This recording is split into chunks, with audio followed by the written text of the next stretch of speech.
11ls série 49. Question 1. Factorise 8xy plus 4y plus 10xy carré. Alors ici, on voit que on a des multiples de 2. Donc on va pouvoir déjà mettre 2 en commun. On a également la lettre y ici, donc 2y. On ouvre une parenthèse et on complète. 2y pour obtenir 8xy, il faut multiplier par 4x. Parce que 2 fois 4, 8, et puis il manque le x. Plus, alors, de 2y pour aller à 4y, il faut multiplier par 2. Plus, de 2y pour aller à 10xy carré, il nous manque donc 5 pour faire 2 fois 5, 10. Il nous manque le x et 1y ici pour obtenir la puissance 2, donc plus 5xy. Question de formule de l'aire d'un trapèze. À connaître par cœur, l'aire d'un trapèze, c'est la moyenne des deux bases, c'est-à-dire grande base plus petite base divisé par 2, le tout multiplié par la hauteur. Question 3. Pour chaque figure, trace l'axe ou les axes de symétrie s'il y en a. Alors, ici, après une petite étude rapide, on voit que si on trace cet axe-là et qu'on plie la figure le long de cet axe, les deux parties vont se superposer.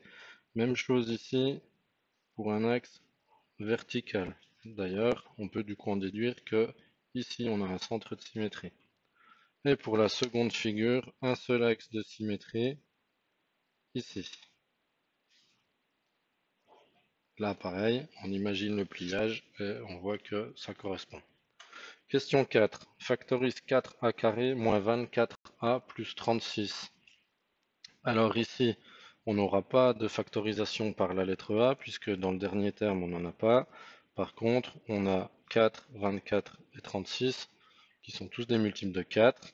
Donc ça va être 4 fois, parenthèse, A au carré, moins, alors 4 fois 6 pour aller à 24.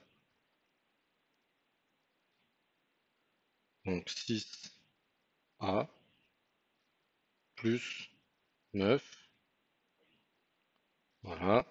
Et là, on peut reconnaître une identité remarquable, à savoir que a carré moins 6a plus 9, c'est a moins 3, le tout au carré. Question 5, mesure de l'angle au centre d'un hexagone régulier. Alors comment on obtient l'angle au centre d'un polygone régulier? Tout simplement en divisant par le nombre de côtés, puisque ça va correspondre aussi au nombre de parts qu'on va découper au centre. Donc 360 degrés divisé par 6, puisqu'un hexagone 6 côtés, on obtient 60 degrés pour l'angle au centre. Et pour finir, x plus racine de 2 facteur de x moins racine de 2, on reconnaît la troisième identité remarquable qu'on applique de droite à gauche, c'est-à-dire x carré moins 2.